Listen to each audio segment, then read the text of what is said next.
Season 3 ended with the Red Wedding, and we really saw, if not the downfall of House Stark at its nadir, and the Lannisters at their peak. And the melting down of ice seemed to us one of the symbolic moments that really showed the Lannisters taking power for themselves. And it's very evocative. We really wanted an opening that was word-free, just let the images tell the story.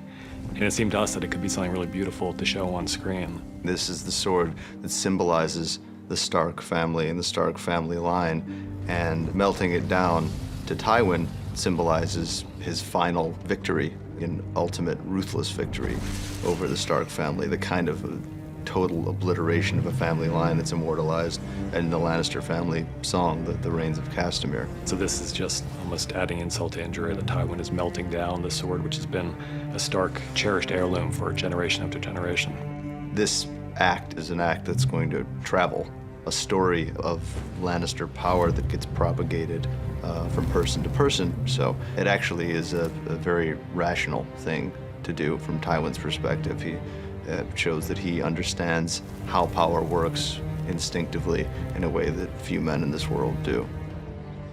Tell your father I'm here. And tell him the Lannisters aren't the only ones who pay their debts. It's a funny thing because Tyrion and Oberyn have a lot in common. I mean, they are both second sons. They're both out of the line of succession. Tyrion far more so than Oberyn, because Tyrion is as he says himself, sort of a family embarrassment or family insult. They're very similar in many ways, including their feelings about the Lannister family, but Oberyn's hatred of Lannisters is much more pure than Tyrion's hatred of certain Lannisters could ever be. And he's driven by a white-hot anger beneath the affable, good time exterior. Oberyn is really driven by a kernel of rage and vengeance, which is, I think, what separates him from Tyrion. I think we're so used to the various schemers and plotters that have congregated in King's Landing near the throne, and now comes this guy who's really kind of willing to do almost anything at any moment, and that introduces an air of unpredictability. And the moment he hears that Oberyn's in town and not his older brother, Prince Doran, he gets quite nervous because Oberyn is notorious for being hot-headed, and it was a lot of fun for us. I mean, there was a character that we've been looking forward to introducing for quite some time.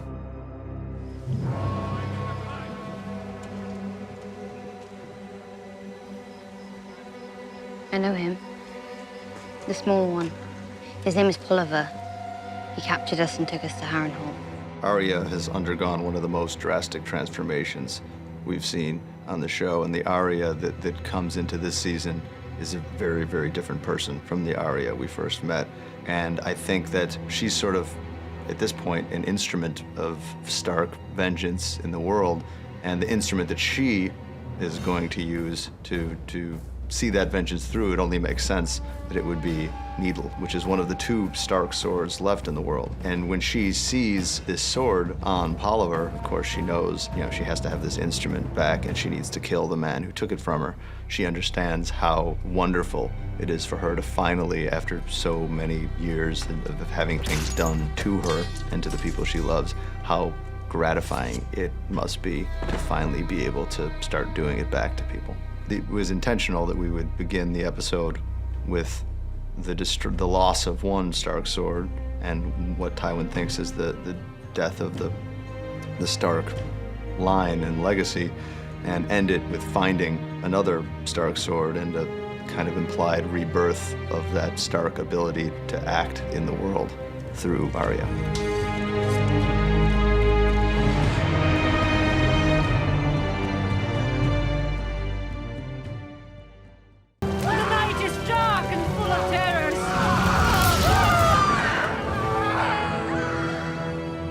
Beginning of this season, we come upon Stannis having gone full Melisandre. He's definitely thrown in all of his bets with her, and he's burning people who refuse to acknowledge her god and her way of doing things. So I would say that what started as a practical thing for Stannis has become more than that. He certainly has seen that Melisandre's power is real. He's seen that she is capable of birthing a shadow demon that will eliminate, one of his enemies. He's seen that she's capable of throwing leeches in the fire, and in that way, apparently bumping off several more of his opponents. He's a very practical man. I don't think he cares so much about matters of theology. He just cares about winning this war and being installed as the king and sitting on the Iron Throne. And Melisandre seems to him his best chance. And if that means using black magic, so be it. If that means worshiping the Lord of Light, then so be it. He wants his birthright, is obsessed with his birthright, and this is, as far as he can see it, the only way he's ever going to get what is coming to him. So he's now going to try things her way, and this is a pretty brutal, ugly way of letting everybody know where he stands on the Lord of Light front.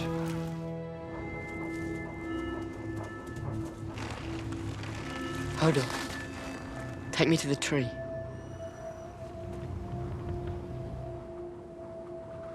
When Bran touches the weirwood tree, he gets a sort of a coming attraction of the full breadth and power of the sight that he has, and it's sort of telling him what's coming down the road for him once he truly masters this ability. Of course, he doesn't know what they all mean because they're all mixed and jumbled together. And every image in there does, it's there for a reason, and it does have some bearing on his story specifically and the story in general going forward. There were certain key images that we really wanted to see, so whether it's a shot of Ned Stark in the black cells below the Red Keep in the time before his execution that Bran could not have seen, whether it's a shot of Bran falling, from a perspective he couldn't have seen it, or maybe the most crucial shot to us was the shadow of a dragon flying over King's Landing. And we don't know yet, is that from the past? Is it from the future? We'll find out, but it's not clear yet, and nor should it be clear to Bran. But the one thing that does make sense is that someone's trying to guide him, and that someone is opening his eyes to a very specific destination, and that's where he's going to find his destiny. I know where we have to go.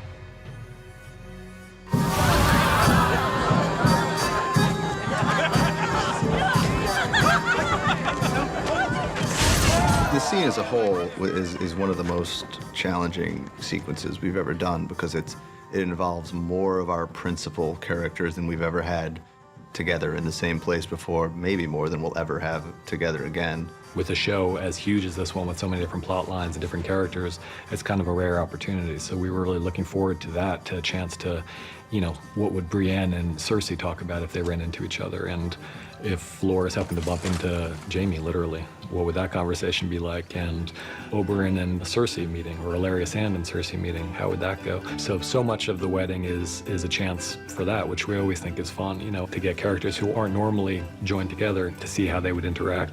And it's all playing out in real time, and it's a real testament to Alex Graves and Annette Helmick, his cinematographer, that they were able, it was a kind of a master class they gave us on how to shoot a big ensemble scene where everyone is in the right place at the right time, and everyone's actions make sense even when the cameras aren't on them. And obviously it's all centered around Joffrey since it's his wedding. It's a real gift to anybody directing the show because obviously the stories are so complicated and intertwined, and now suddenly you're in a 30-page sequence where it's almost all going on with a large number of cast members for once, and they're not separate.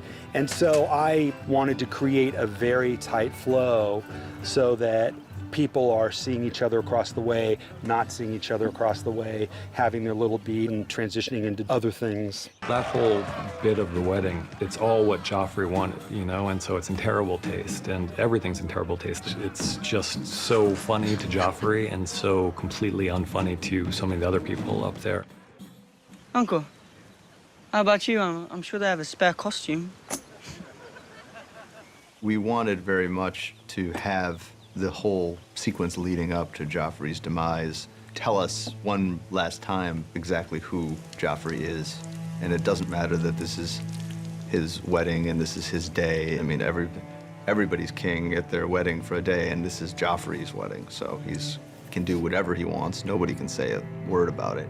And he uses that power to try to humiliate his uncle in front of everybody who's anybody in Westeros. The key thing for me in directing that part of the sequence is that you know Peter's going to be incredible at dealing with the situation he's in. You know that Jack is going to be beautifully evil. And my worry was that I steer it towards something really bad is going to happen. I don't understand what it is, but I know it's coming. I said, kneel! Look, the pie! Marjorie was basically looking forward to a lifetime of trying to handle this guy and knowing full well this kid is a psychopath and that he's going to be doing a lot of bad things, and the best she can hope for is to control him a little bit. She certainly can't control him forever, but maybe she can kind of tamp down his baser instincts. You know, it's kind of a hopeless task. It's far too late for Joffrey. I mean, he's past the point of therapy. No one's going to make him into a good kid or a good king, but she's game. I mean, Marjorie is not fearful. She was willing to give it a go.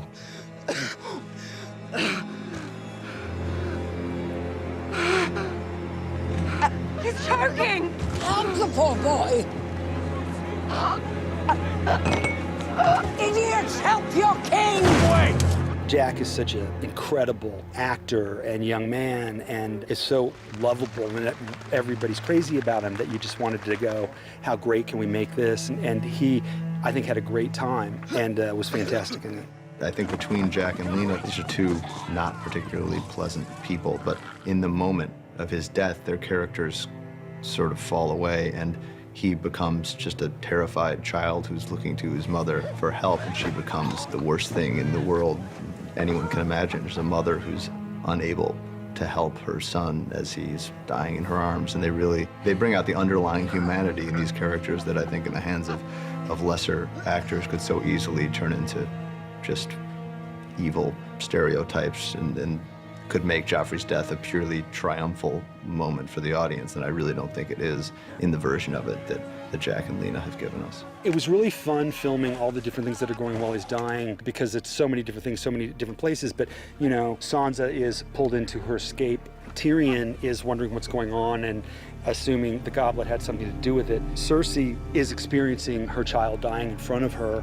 Tywin is realizing that someone has taken out a hit on a family member in public. Oberyn seems to know a lot about poison, so is he a suspect? And we're really worried about everybody, give or take, and who had what part to play in it. He poisoned my son. Your king. Traditionally, you know, the seasons are kind of slow builds, and the episodes towards the end obviously are the climactic ones, and the early episodes building up to them. And we thought it'd be fun to shake it up a little bit this time and have something very dramatic happen quite early. And also just knowing that we needed so much of the season to deal with the aftermath. It was an episode we've been looking forward to for a long time. I don't think there's ever been an actor who has played a character less like himself than Jack Gleeson. He is the sweetest, loveliest, most excellent person you could ever want to know. So it's the joy in watching Joffrey die on screen, be that as it may for the people watching, the sadness that everybody on the production felt at the thought that Jack wasn't going to be on the show anymore was a real hit for everybody. It's a very difficult person for us to let go. He's been such a defining part of the show from the very, very first episode.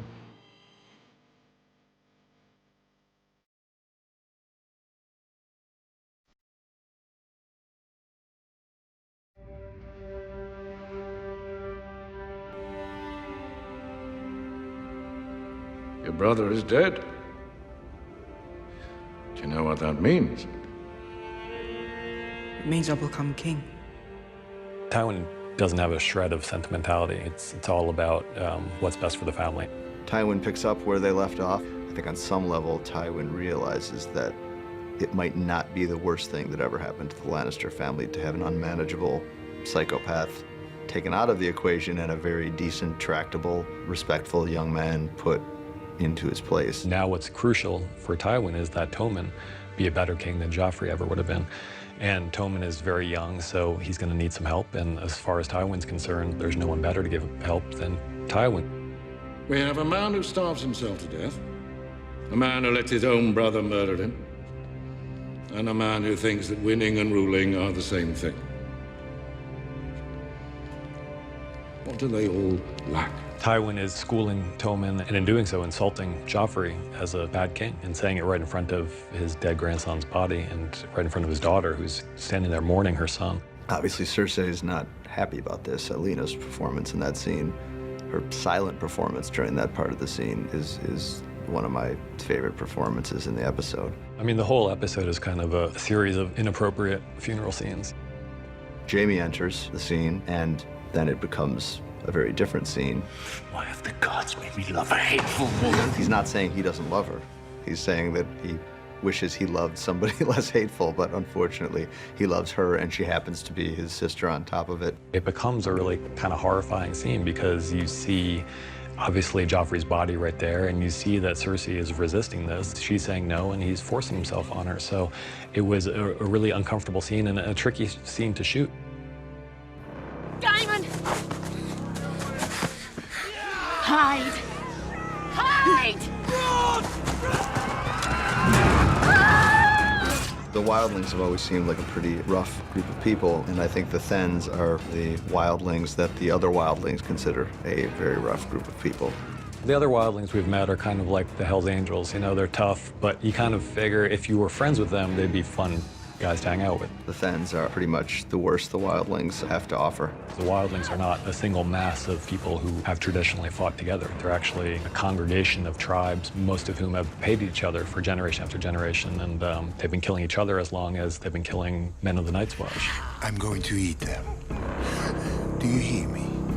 I'm going to eat your dead mama, and I'm going to eat your dead papa. The Thens are probably the most feared of all these northern tribes. Even amongst the wildlings, who are pretty combative people, they're the most warlike of the tribes. They're given to cannibalism and scarring their faces, and you know, everything for them is fighting and warfare and killing.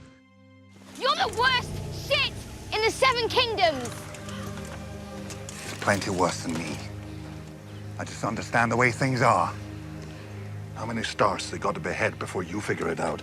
Arya and the Hound are rubbing off on each other and are learning from each other whether they like it or not and growing closer together at the beginning of this episode, but this scene shows that there's still a big gulf between them.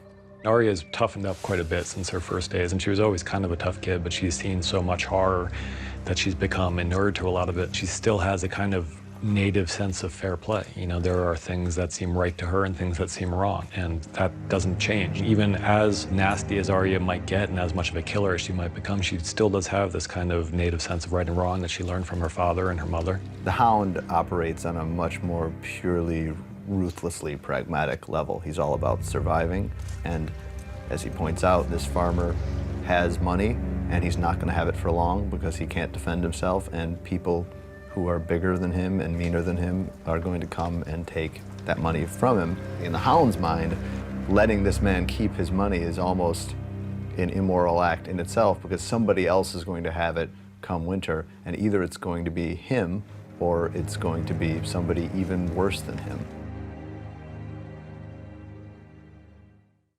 So, should I turn around and close my eyes? Depends. Did you do it? You really asking if I killed your son? You're really asking if I'd kill my brother? There's so much darkness in this world, and there's so much animosity and violence and hatred, and Tyrion and Jaime's relationship is actually something kind of sweet, you know, and Jaime has always defended his little brother when no one else would. And Jaime's the only one who has given him a chance. And so Tyrion has always clung to that. He really needs his brother. And, you know, it's hard for Jaime to go see him there because Jaime knows that things really don't look good for Tyrion. The scene is sort of heartbreaking because from Tyrion's point of view, he starts to see that Jaime, in spite of everything, and you know, what we know, and he doesn't, in spite of the way that Cersei's been treating him and what's been going on between them, Jaime is still observing some sense of decorum and propriety in doing what's expected of him as a member of the Kingsguard, by not just freeing his brother off the bat. But that would mean everyone would know he did it. It would mean giving up everything. It would mean giving up Cersei. You know, Jaime doesn't like these situations where he's not able to sway things to his satisfaction, and he finds himself more and more impotent, you know, in terms of He's not able to fight because he's lost his right hand. He's not able to protect his brother in the way he once did. He's not able to be with his sister in the way he once was because she keeps rejecting him. And this is really hard for him. And for Tyrion, I think it's a very sad scene in many ways, as this is the person that he loves more than anyone in the world, his only real friend in the world. And he sees that his brother either can't or won't take a drastic action on his behalf. So he sort of leaves the scene right where he started it, in a jail cell, awaiting a show trial. The poison. I don't understand. The Lannisters gave you wealth, power. Joffrey made you the Lord of Harrenhal. A man with no motive is a man no one suspects. I think Littlefinger kind of revels in telling people how he sees the world, and schooling Sansa. I think that's been important for him since the first time he met her, and he's been a bit obsessed with her from the get-go. In large part because she's the daughter of the woman he loved since he was a child. The way he sees it, he's has a chance to at least be close in some way. We're not quite sure what way he wants to be close yet with Sansa. And part of Littlefinger's version of intimacy is educating this young naif from the provinces on the way the world really works. I think the only time that Littlefinger, as in the past, has ever been honest with anyone is when that person has absolutely no power. And Sansa is completely under his power. So he tells her the truth in one way, and she, I think very impressively, calls him on his bullshit. I don't believe you. If they catch you, they'll put your head on a spike, just like my father's. You'd risk that just to confuse them. It doesn't make any sense. You don't get as far as Littlefinger's gotten if you take massive, drastic risks for no reason. And so Littlefinger peels that layer of kind of falsehood away and tells her something that's more true. Whether or not it's the real truth for him, it's hard to know. I mean, it's kind of uncertain whether or not there is anything underneath the lies except for better lies. But I think that what he tells Sansa definitely makes a lot more sense than his whole routine about shaking things up because he likes things to stay shaken up. He takes calculated, extreme risks, and he's smart enough and manipulative enough to make them pay off, or at least he has been so far. I'd risk everything to get what I want. And what do you want? Everything.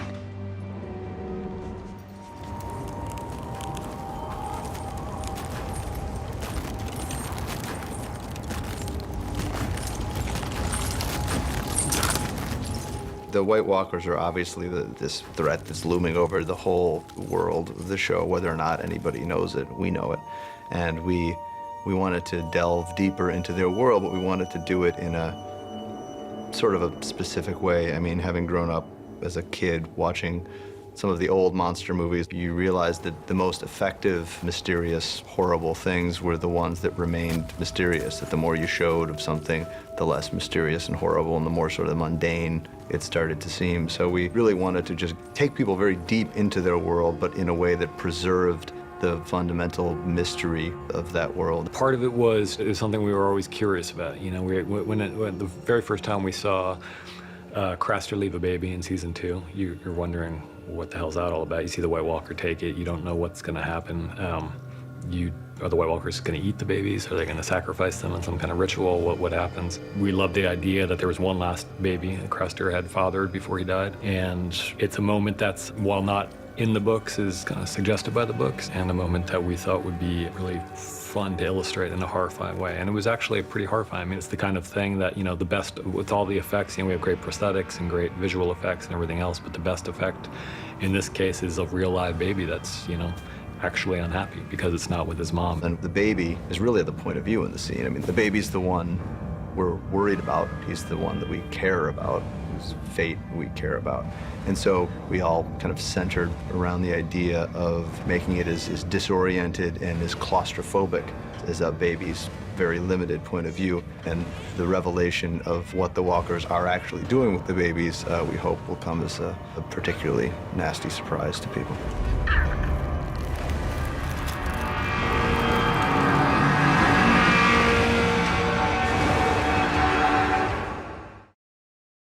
I will not let those I have freed slide back into chains.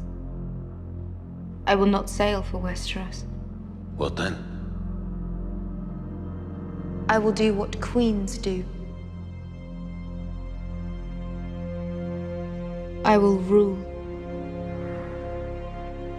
This scene shows Dany learning a lesson that I think all revolutionaries learned at one point or another, which is that conquering in many ways is a whole lot easier than ruling. This is a pivotal moment for Daenerys because for so long her sole goal was getting back to Westeros, conquering Westeros, sitting on the Iron Throne, and becoming the queen that she believes she has every right to be. And now she has the opportunity. She's driven by a kind of a deep empathy, a much deeper empathy than probably anybody else in the show. It's something that makes her as charismatic as she is to people because they can sense the sincerity of it. Her empathy allows her to look at the people of Westeros and say, why the hell would they ever follow me?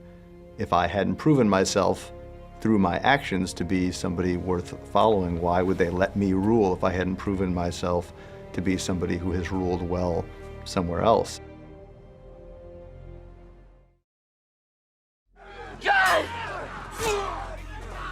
If he sees you, he won't let you go north. He's my brother. Bran is on a quest right now, and he's risking his life, and he's thrown everything else aside to pursue this quest because he believes, based on the visions that he's seen and based on what Jojen has told him, that his destiny depends on getting to the Three-Eyed Raven. He's faced with a really difficult choice in this moment because he sees his beloved half-brother Jon. In the abstract, Bran's whole choice over last season was between letting go of his past and grabbing onto a very uncertain future. When you actually see that embodiment of your past, when your brother is within eyeshot and within earshot if you would only yell loud enough, I think that it's a much more stark instance of the choice that he has to make. He has to really go against all his instincts, not to shout out for Jon Snow and to go, you know, deeper into the woods and find that Three-Eyed Raven.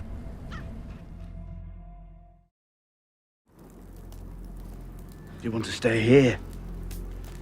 In Craster's Keep? Burn it to the ground. Burning Craster's Keep symbolizes Jon's desire to bring the Night's Watch back to some semblance of what it used to be and have it actually stand for something and have it actually, you know, as far as protecting the realms of men from the actions of evil men and evil things in general. I think that Craster's Keep was a pretty good horror show embodiment of everything that can go wrong with human beings, and burning it down is telling anybody who cares to listen that there are certain things that Jon definitely will stand against and will put his money where his mouth is when it comes to opposing.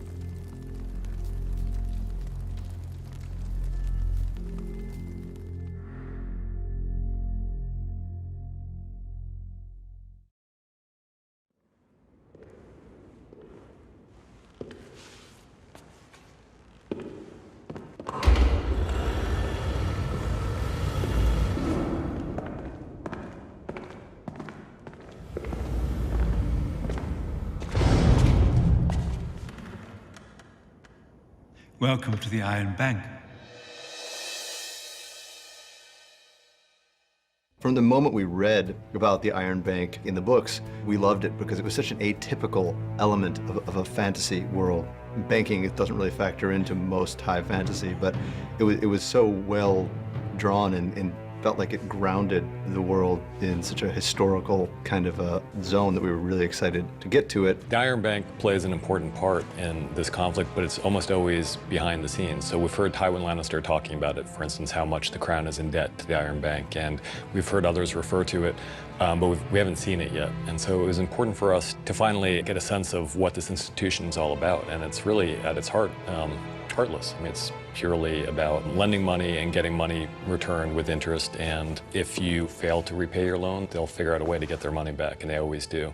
And Stannis is desperate for gold at this point because he suffered a terrible defeat at Blackwater, lost pretty much his entire navy, all but I think 32 ships, much of his army, and much of his support. And finally, Davos has a plan for how they can regroup. But before they can do that, they have to somehow convince these bankers who are completely cold-blooded and aren't interested in any kind of emotional arguments why Stannis is the man to bet on. And Davos really understands what it is that makes the Iron Bank tick. He knows how to hit the nerve that's going to make them give Stannis the money, because he has a very good point that Tywin Lannister is sort of the bulwark of the Lannister power that they've chosen to back, and he's older, and once he is gone, the Lannisters become a much less enticing investment for the Iron Bank of Braavos, and Stannis starts to look much better in comparison.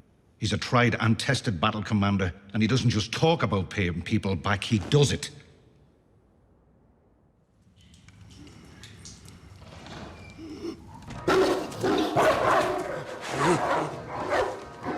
We're going home. It's all right. It's me, Yara. You can't trick me. I'm not tricking you, Theon. I'm saving Not you. Theon. Reek. Here. Reek. My name is Reek. I think it's probably a surprise for both Yara and Theon/Reek when they first see each other. Yara knows that her brother's been tortured. I mean, she got that box last season. She knows that Theon's favorite toy was taken from him, so she's expecting to find someone who's been damaged, but I don't think she knew quite how far he'd sunk. He suffered so much trauma at the hands of Ramsay that his identity has been submerged, maybe drowned, and replaced with this character Reek, who's just a castrated, terrified servant who will do anything his master asks. And Theon/Reek doesn't want to admit that he even recognizes her, because to admit that would be to admit that he's Theon, which means rebelling against his master, which means he'll be tortured more. And really everything that he does at this point is pain avoidance. You know, it's just trying to keep away from that crucifix that he was on for all of season 3 and just survive and do everything his master says. So when he sees her and she's trying to get him to flee with him, all he can think is, how can I stop this? How can I be loyal to my master? And she, you know, for such a proud man and for such a proud family, this is kind of a shocking development, and she can't really believe it at first, but ultimately he's truly dead to her. I'll leave the King's Guard. I'll take my place as your son and heir if you let Tyrion live. Done. The thing that we always liked about the scene is that Jaime has decided, here's something I can do to help my brother, and it's a huge sacrifice for him because he doesn't want to leave King's Landing. He doesn't want to go back to Casterly Rock. He has no interest in being the future lord of Casterly Rock.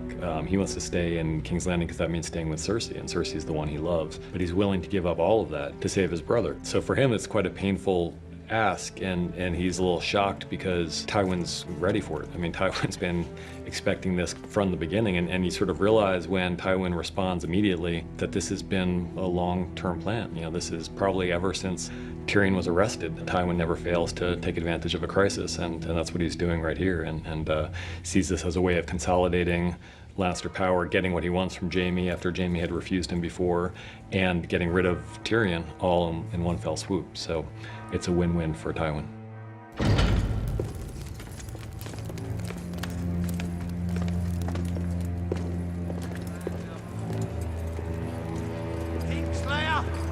It's a drama within the Lannister household. So the big standoff between Tyrion and Tywin is obvious, but there are also key players in a scene, Jaime and Cersei, obviously, and we know what's happening there. And there's this wonderful tug of push-pull that's happening all the time within those 4 points of contention, if you will. So it was very important for us to be able to constantly bounce ball off of these characters and see what reactions they produce. The imp rounded on him. He slapped the king across the face and called him a vicious idiot and a fool. I think if Tyrion has a tragic flaw, it may be that he sometimes lets his distastes for hypocrisy and stupidity get in the way of his good sense. And it's been fun to watch him sometimes literally smack Joffrey down. But in this trial, the chickens have come home to roost on a lot of that behavior, and they've provided a lot of ammunition for Cersei to ground the evidence against him in reality for the most part. After we received word of Robb Stark's death, he didn't seem gladdened by the news.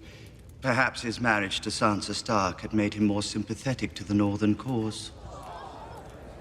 Tyrion is clearly more wounded by Varys' testimony than by the testimony of anybody that precedes Varys, but on some level, he has to admit that Varys told him explicitly that if push came to shove, he was not going to sacrifice his life needlessly for Tyrion. So I think Tyrion is wounded, and you can tell the fact that he chooses to ask Varys a question and doesn't even bother cross-examining anyone else. He doesn't really expect that he's going to get the better of Varys in that situation. I think he wants Varys to feel bad. Crown may call its next witness. Shay. Please don't. I am a whore. Remember? The Shay testimony is really what puts him over the edge. It pushes him into the kind of immoderate, passionate behavior that he occasionally veers into. I will not give my life for Joffrey's murder, and I know I'll get no justice here. I demand a trial by combat. There's a big standoff. Tywin makes a grand stand, and Tyrion will not have any of it. Basically, he defies his father and staring him right in the eyes and say that I'm not going to fall victim. I'm going to defend myself any way I can, and the only way he knows how, historically, is by combat. He threatens Tywin with the one ace up his sleeve. If Tyrion dies and Jaime is a Kingsguard, then Tywin's direct family line disappears, especially since he knows that the trial by combat is going to be an unlikely thing for him to survive.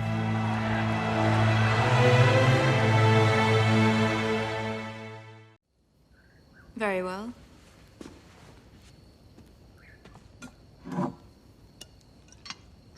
Do what you do best.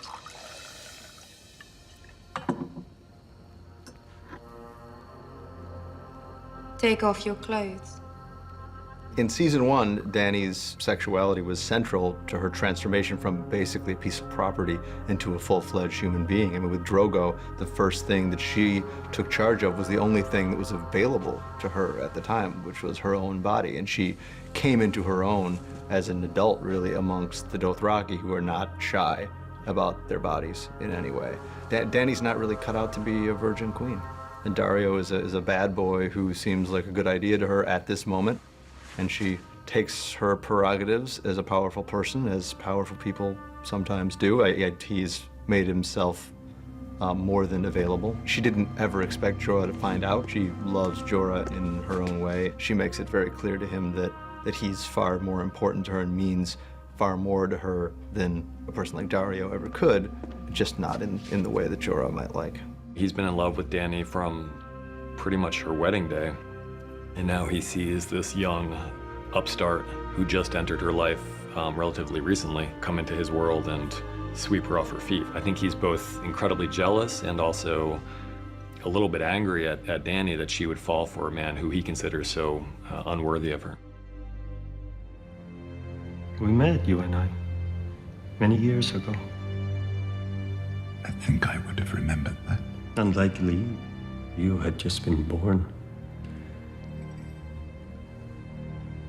Oberyn telling Tyrion the story about seeing him as a baby when he'd been told that he was a monster and he realized that he wasn't a monster, he was just a baby. I mean, there's a real tendency to demonize your enemies. He has empathy for Tyrion, and this is an implicit way of recognizing that Tyrion isn't a monster and that he's a human being that has perhaps more in common with Oberyn than either of them would have thought. Oberyn owes Tyrion a great deal. Oberyn came to King's Landing to seek justice against those who had wronged him, and by demanding a trial by combat, Tyrion has given Oberyn a perfect opportunity to achieve what Oberyn set out to achieve, which is ticking one of the big names off of his list of people who need killing. I will be your champion.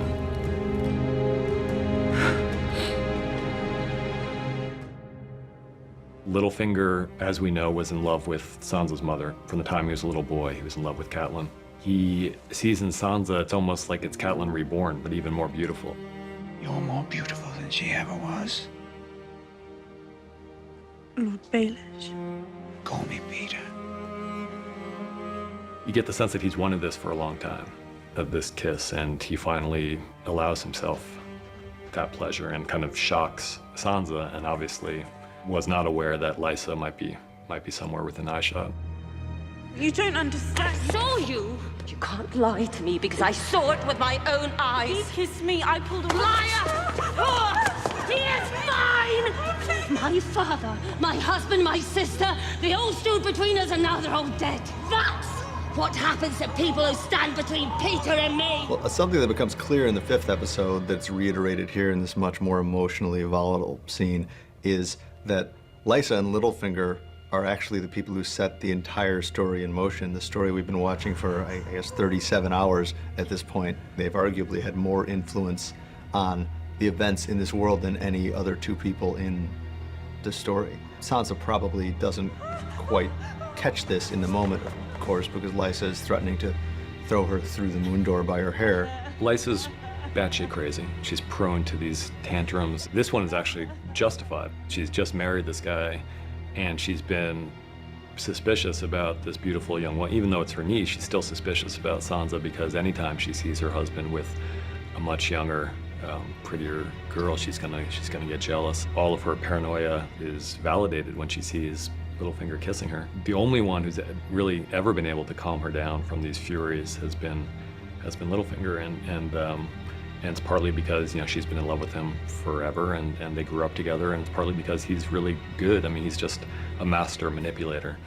And so it plays out as if it's going to be another one of those times where no one else could have possibly taken her quite literally off the ledge there and saved Sansa, but he does it, and you kind of think like that's how it's going to end. And then there's that wonderful moment where he says, I have only loved one woman. Only one. My entire life.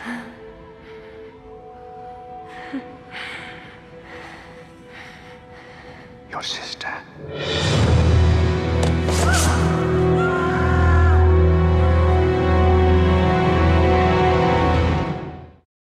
We were told there was a witness, a girl. A niece of yours, I believe.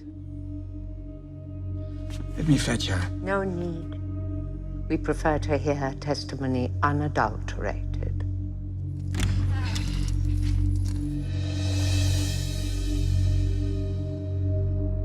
Littlefinger thinks the jig is up. I mean, he's pretty sure that it's over for him, and you can see his face, and it's one of my favorite scenes in the season. He's not gonna be able to slither out of this one the way he has so many times before.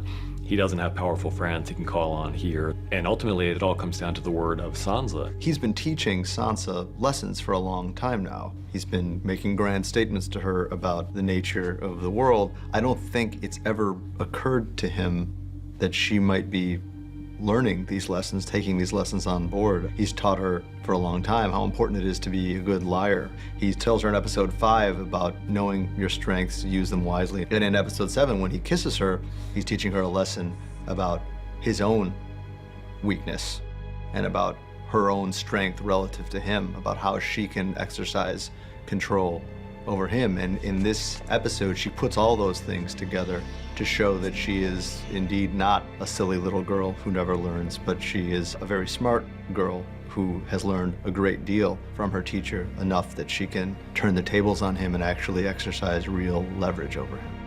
Why did you help me? If they'd have executed you, what would they have done with me?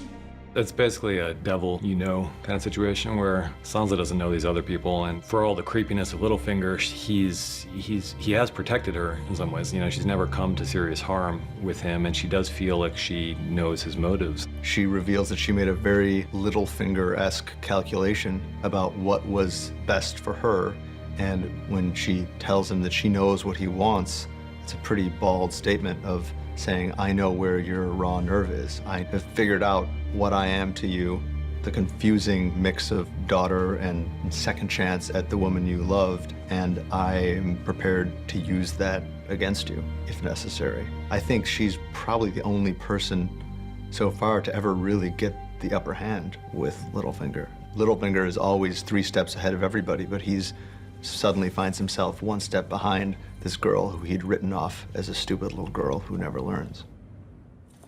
Now tell me, what is your name? Ramsay Snow. No, not Ramsay Snow. From this day until your last day, you are Ramsay Bolton, son of Roose Bolton, Warden of the North. I think Roose is very pleasantly surprised that his bastard has turned out so well. Anything horrible that Ramsay has learned, he's learned from watching his father. I mean, Ramsay is a psychopath, and I don't think Roose qualifies as a psychopath, but they're both very extreme characters, even in the context of this pretty brutal world. And Ramsay has achieved, in Roose's eyes, tremendous things. He may have done them in an unorthodox manner, but most importantly, the way in which he used Theon to take Moat Cailin, which is a very important strategic position for Roose. Ramsay's proved himself to be a worthy successor, and I don't think Roose is all that worried about how Ramsay accomplishes the things he accomplishes. It's more the fact that he's accomplished them that's important to Roose. I love the way that Awan plays the moment. There's something where for a split second you almost feel yourself feeling for this person and how great it must feel for him to finally be recognized by his father until you remember that he's a murderous sociopath. Why did the usurper pardon you? Who do you think sent this to Marine? Who profits? This is the work of Tywin Lannister. He wants to divide us. If we're fighting each other, we're not fighting him. The pardon was signed the year we met. It's hard to keep a thing like that covered up forever, especially when your enemies are so invested in putting a wedge between you. I mean, they're a good team. They complement each other nicely in lots of ways that are really troublesome to the Lannisters especially. So it shouldn't be a surprise. I think it's just one of those things that in hindsight he probably should have told her a long time ago, and it's more the fact that he kept it from her than the fact that he did it, which seals his fate. I think from Dany's perspective, this is the most earth-shattering thing that could possibly happen to her. He's her rock and her anchor. The way in which he stops her from flying off into potentially dangerous directions. And when someone that important to you, that central to you, is shown to be not just a liar, but when their entire relationship to you is shown to be based upon a lie, I think it poisons every corner of her world with doubt and mistrust. From his perspective, he may have started as an informer, but she is his whole reason for being at this point. I mean, he's completely given up on his desire to return to Westeros in any way except by her side. His home now is wherever she happens to be. So this is really like being expelled from the garden for him. This is the worst thing that could happen to either of them. You told them I was carrying Drogo's child? I... Yes or no? Don't call me that. Did you tell them I was carrying Drogo's child? For her, it's her child. When Viserys put her child in danger and pointed the sword at her stomach, you saw a switch flip in her. You saw something change. And she watched him die without blinking an eye, even though he was her brother and the only family she'd ever known. And when she realizes that Jorah was also responsible for putting that child in danger, I think that's what closes the door on him forever. Do you remember Cousin Orson Lannister? Of course. Wet nurse dropped him on his head and left him simple. Simple? Used to sit all day in the garden, crushing beetles with a rock.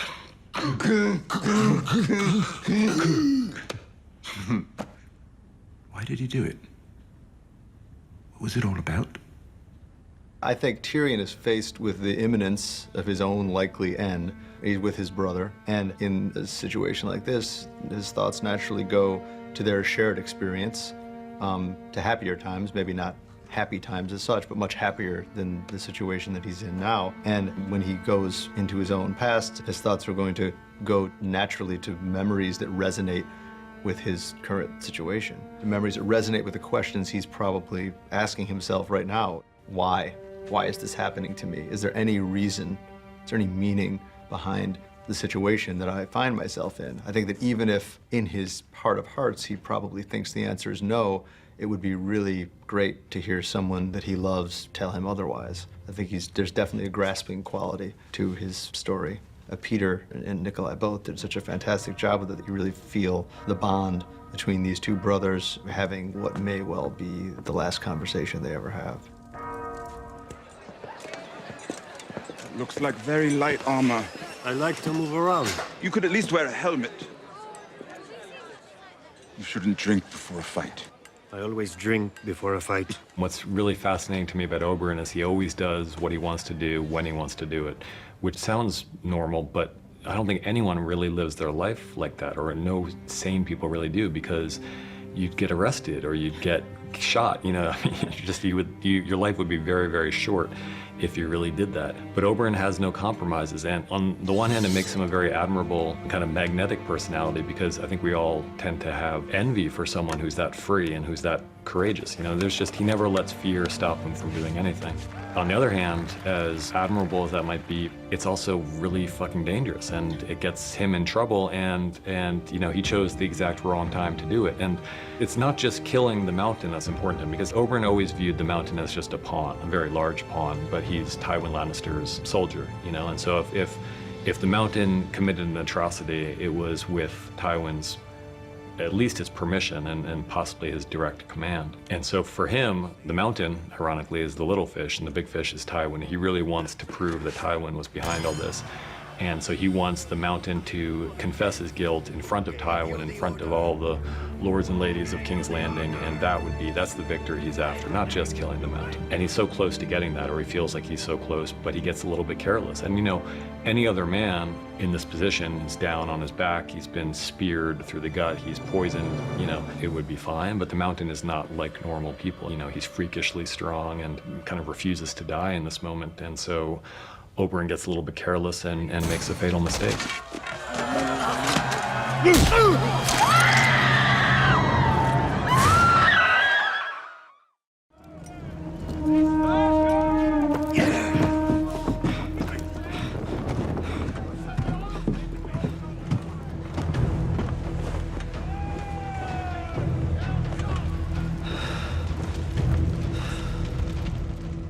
Episode 409 is similar to episode 209, the Blackwater episode, in that it's contained to one location, one night.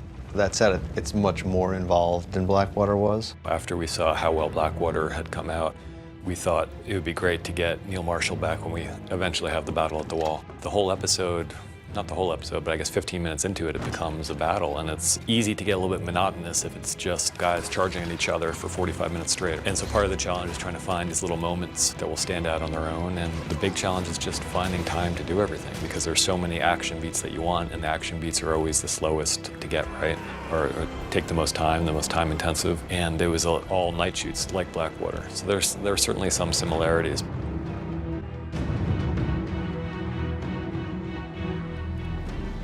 Our vows never specifically forbid intimate relations with women. What? I shall take no wife. Yes, that's in there. There's no denying that. I shall father no children. It's very specific. But what our vows have to say about other activities is open to interpretation. Sam is a very literary fellow, and he's given a lot of attention to the vows, and he's not quite sure that the vows mean what everyone interprets them to mean, because after all, there's nothing specific in the vows that says you can't lie with the woman. It just says, you know, you can't father any children. But there's also a bit of hypocrisy to it, because Brothers of the Night's Watch have been going to the Molestown brothel forever, and that's why there is a Molestown brothel. From Sam's point of view, he's in love with this girl Gilly, and what's wrong with that? As long as he continues to maintain his vows, as they're literally stated, then he's not actually betraying the Night's Watch. John's not quite so sure that anyone sees it that way, and as he says, I don't think Sir Alistair is really much for interpretation. It's just fun to see those two guys together, you know, whenever possible. It's kind of the quiet before the storm scene, and there are a few of those scenes that we really love. I am a man of the Night's Watch, Gilly. I made a promise to defend the wall, and I have to keep it. Because that's what men do. There is a sort of native sense of honor to him, not necessarily in the Jon Snow heroic mode. Sam is absolutely petrified, but he knows he has to do that, and as he says, you know, this is, I've made an oath, and this is what men do, and he's not going to betray his brothers by staying down there and avoiding the fight.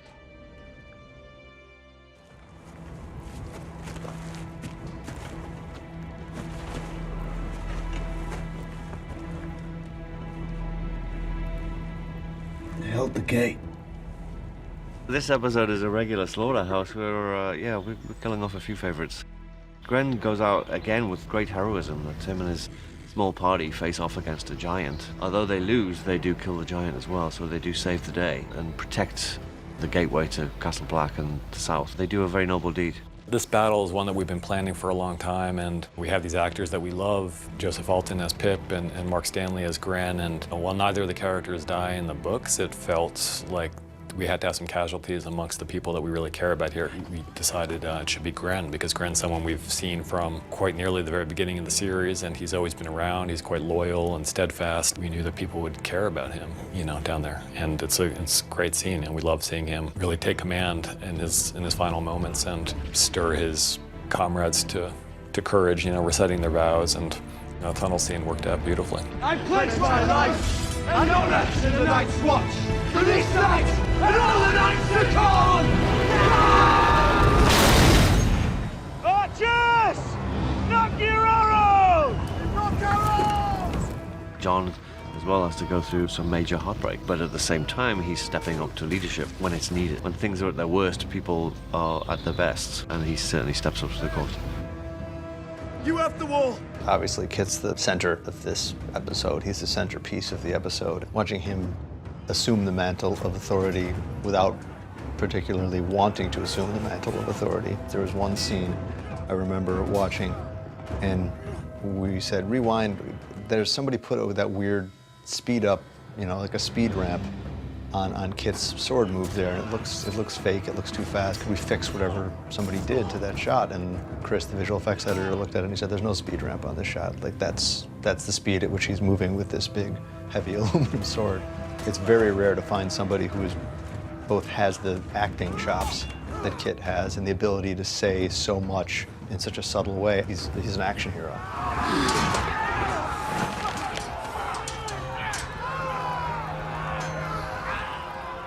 When Ygritte sees Jon, who she's talked about killing many, many times over the course of this season, she hesitates. It harks back to the first episode of the season where Tormund says, I've seen you slip a shaft through a rabbit's eye or a fawn's eye from 400 yards. She's kind of a prodigy with the bow, and she had a fairly close shot at Jon Snow at the end of season 3. As much as she feels betrayed by Jon and as much fury as she feels, there's also real love there. She has the opportunity here in the courtyard, and she doesn't take it. Obviously, we have a major moment in this episode with the loss of Ygritte. So we did the kind of build up to it, but I knew I didn't want to get into that particular scene until, it needed to be fresh.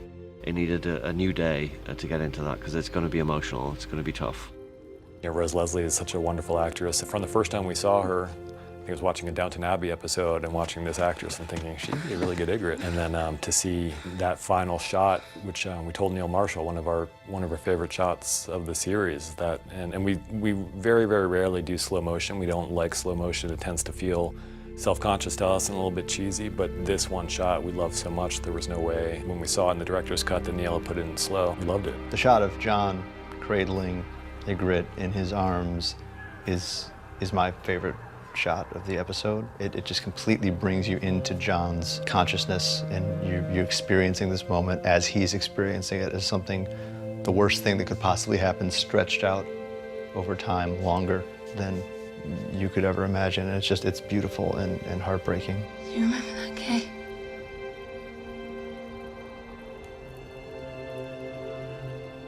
I should have stayed in that cave. I think the idea that Ygritte is gone from the world is almost as difficult for Jon as the idea that Rose Leslie is no longer on the show is difficult for us. We'll go back there.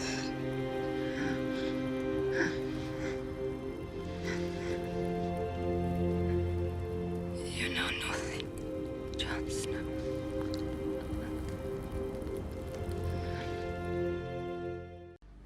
What's a man of the Night's Watch doing in a wildling camp? My name is Jon Snow, Your Grace. I'm Ned Stark's son. This is a world where bloodlines mean everything, and particularly for Stannis, whose whole claim on the throne is based on the fact that he is the rightful heir. He is the true blood relation to Robert Baratheon, his older brother, and now he's meeting a young man who, while a bastard, is still descended from Ned Stark. And Ned was the one who informed Stannis about his rightful claim to the throne, and so Stannis has a lot of respect for the memory of Ned, and so he has respect for Ned's family. Stannis is a person who takes obligations very seriously, and he has a debt to Ned Stark, and Ned Stark died for Stannis's birthright. And I think he'll never forget that, and it definitely factors into his decision to take Jon seriously. We were right there in front of you and you didn't see us. One look in the past 20 years. One real look at your own children and you would have known. Known what? It's a huge gamble on Cersei's part. You need to be steely and tough as hell to pull a move like this on a person like Tywin. She goes up against him and she wins. And she wins with the one thing that she holds over him, which is his family legacy. She has a piece of information that could destroy the most important thing in the world to him, the thing that he's worked on his entire life. And I think that Tywin looks in her eyes, and when she tells him the truth, he realizes that she is someone who will do exactly what she claims she'll do. She's very much her father's daughter in that way.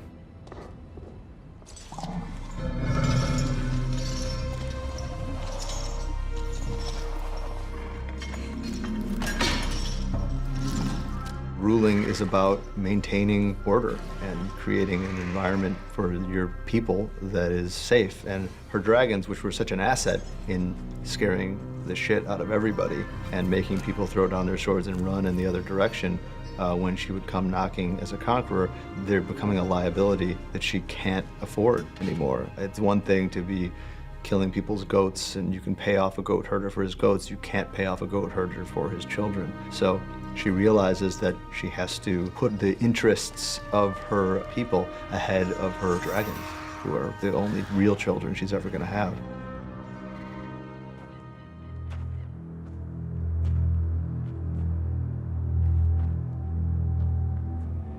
You're Arya Stark.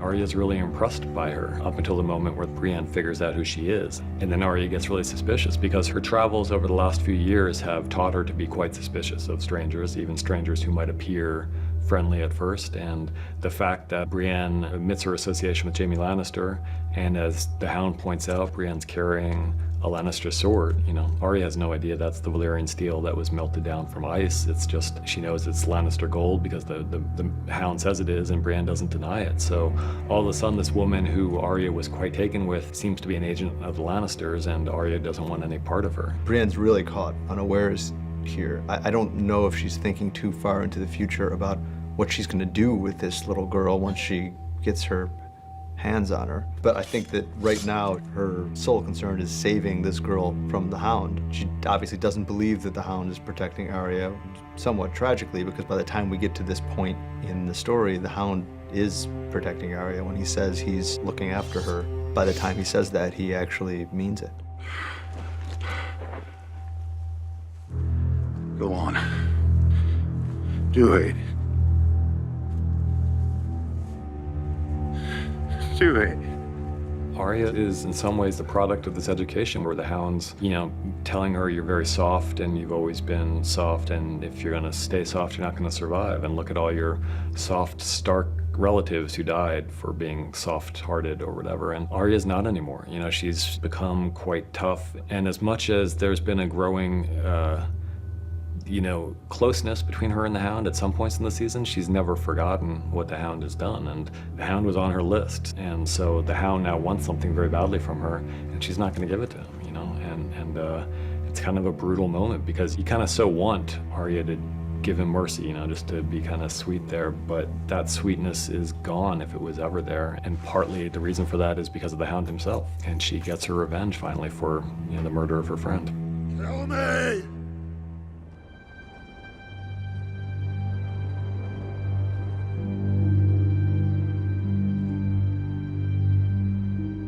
Tyrion definitely has impulsive tendencies, especially when it comes to his father. I think he just thinks about what kind of a father Tywin has been to him, and the fact that Tywin was willing to have him executed for something that he knows Tywin knows he didn't do. I think at the end of the day, he just decided it was time for Tywin to be called to task for the way he'd behaved towards his son for the past 40-odd years.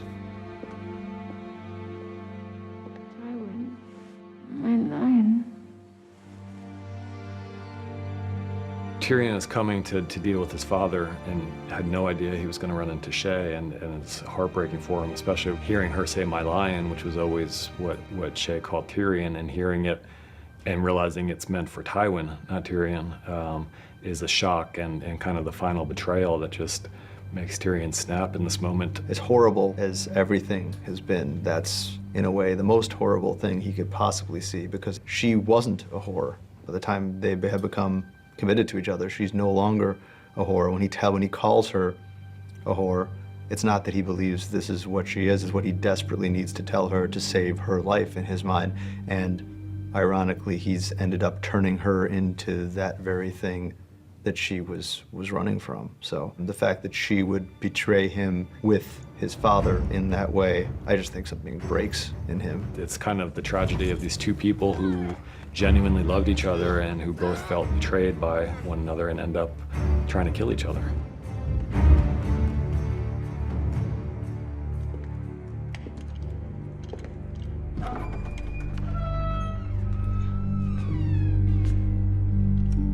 Tyrion, crossbow.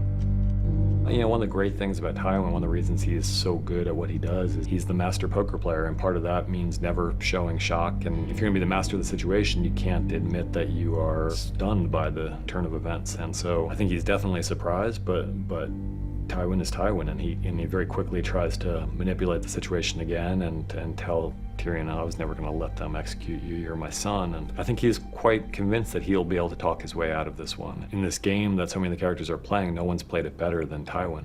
And he doesn't believe that this can be the end. It's not going to end like this. Tywin Lannister does not die sitting on the toilet, you know, murdered by his own son. And he's kind of shocked right up until the moment the first bolt hits him. And then even more shocked because he can't believe that this is how it's going to end. It's all of Tywin's shortcomings as a person and a father coming together in a perfect storm in this moment to fatal effect. This whole season's about learning hard lessons from your ruthless elders, and Tyrion learned that lesson. This is a man who's been trying to eliminate him really from the time he was born, and Tyrion gets his revenge.